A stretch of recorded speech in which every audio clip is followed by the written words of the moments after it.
Kanchipuram వకుడా silks నాణ్యత మా ప్రాధాన్యత. మదీనాగూడ, మియాపూర్, హైదరాబాద్ లో త్వరలో శుభారంభం.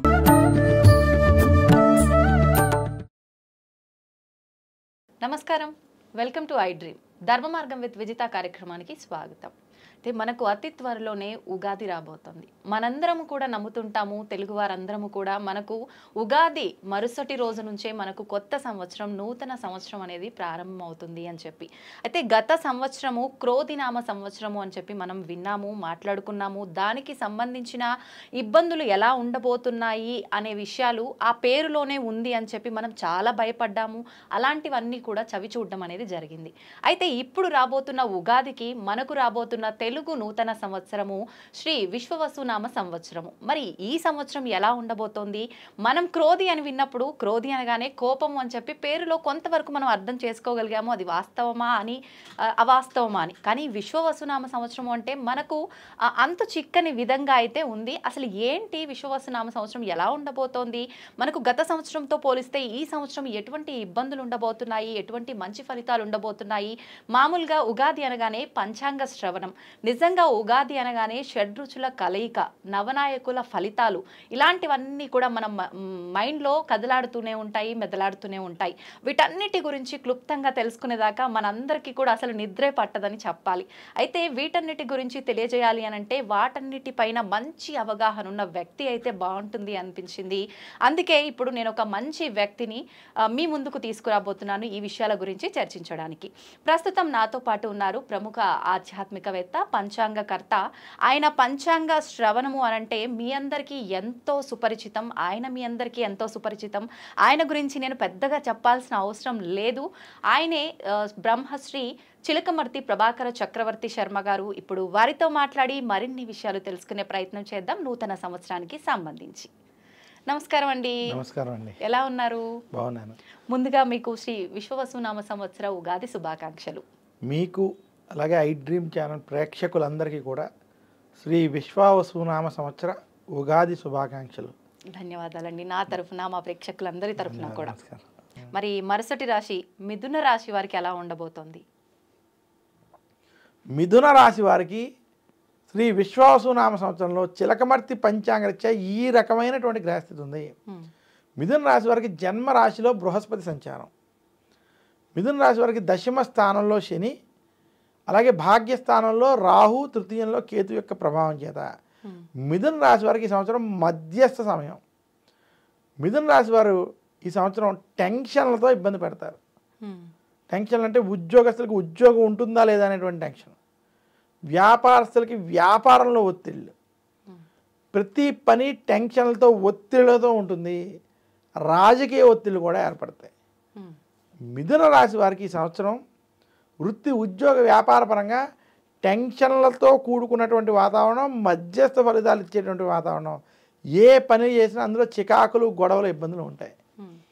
అందువల్ల మిథున రాశి వారు టెన్షన్ని దూరం చేసుకునేటువంటి ప్రయత్నం, ప్రశాంతంగా నిర్ణయాలు తీసుకునేటువంటి ప్రయత్నం చెయ్యాలి.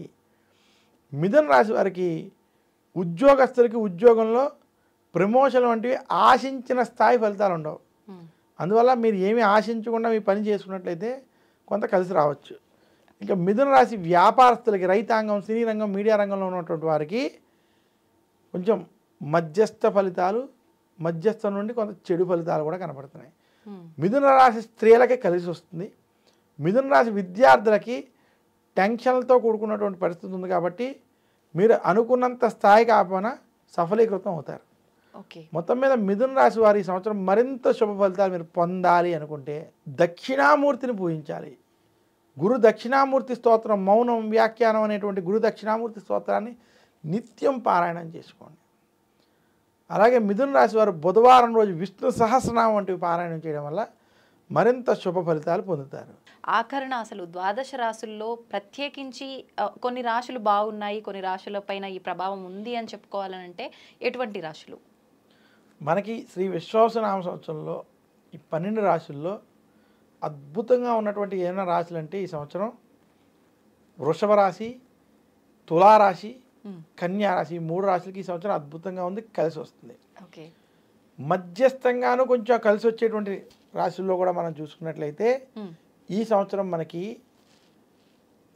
మిథున రాశి, వృశ్చిక రాశి, ధను రాశి మరియు మీన రాశి 4 రాశులు కూడా మధ్యస్థం నుండి అనుకూల ఫలితాలు ఉన్నాయి. ఓకే. మిగిలిన రాశులకి కొంచెం చెడు ఫలితాలు, జాగ్రత్తలు తీసుకోవాల్సినటువంటి ఫలితాలు ఉన్నాయి. ముఖ్యంగా మేషరాశి వారు, అలాగే మనకి కర్కాటక సింహరాశి వారు జాగ్రత్తలు కొంచెం ఎక్కువ తీసుకోవాలి.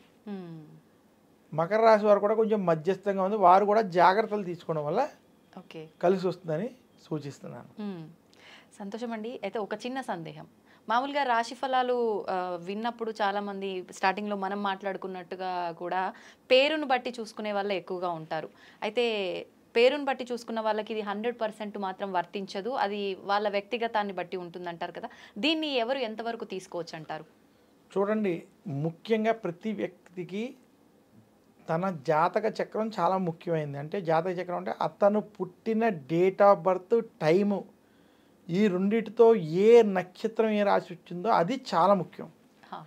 కొన్ని సందర్భాలు ఎవరి దగ్గరైనా నేను పుట్టిన సమయం లేకపోతే కనీసం డేట్ ఆఫ్ బర్త్తో ఆ రాశిని తీసేటువంటి ప్రయత్నం 100కు ఒక 80% అన్న విషయాల్లో చెయ్యొచ్చు. ఒక 20% అది కూడా చేయలేం. పాదాల భేదాలు రావచ్చు ఏదైనా. అందువల్ల మీ డేట్ ఆఫ్ బర్త్ టైం, కనీసం డేట్ ఆఫ్ బర్త్తో ఏ నక్షత్రం ఉన్నదో, ఏ రాశి ఉన్నదో అలా రాశి వాళ్ళు మాత్రమే ఈ రాశి ఫలితాలు వర్తిస్తాయి. ఓకే. ఆ డేట్ ఆఫ్ బర్త్ టైం ప్రకారం మీరు పేరు పెట్టుకుంటే, మీ పెద్దల పేరు పెట్టగలిగితే ఆ పేరు ప్రకారం ఉన్నటువంటిది అప్పుడు వర్తిస్తుంది. కానీ అలా ఈ రోజుల్లో 100% మందికి లేదు. అందువల్ల ఇది మనం ఎక్కువ ప్రాధాన్యత ఇవ్వకుండా మీ డేట్ ఆఫ్ బర్త్ టైంని బట్టి ఏ రాశి ఉందో ఆ రాశి ఫలితాలు, ఈ గోచార ఫలితాలు మనం చూసుకోవాలి. అవి ఖచ్చితంగా వాళ్ళకి తెలుస్తాయి, వర్తిస్తాయి. సంతోషం అండి. నిజంగా చాలా డీటెయిల్గా, క్లుప్తంగా రాశి ఫలాల గురించి అయితేనే కానివ్వండి, నవనాయకుల ఫలితాలు అయితేనే కానివ్వండి, చాలా మందిలో ఆల్రెడీ స్టార్ట్ చేసేసారు సోషల్ మీడియాలో దీనికి సంబంధించిన విషయాలు చెప్పడం అనేది. ప్రజల్లో చాలా భయాలు కూడా మొదలయ్యాయి. ఇందాక మీరు చెప్పినట్టుగా షష్టగ్రహ కూటమి, పంచగ్రహ కూటమి, వీటి వల్ల చాలా ప్రమాదాలు రాబోతున్నాయని, కరోనా కన్నా మించిన మహమ్మారి రాబోతోందని, ఇలాంటి మాటలు వినటం వల్ల భయభ్రాంతులకు గురవుతున్నారు ప్రజలంతా కూడా. నిజంగా వాటి నుంచి మీ మాటలు చాలా ఉపశమనం కలిగించేలా ఉన్నాయి. సంతోషం అండి, చాలా మంచి విషయాలు తెలియజేశారు. ధన్యవాదాలు.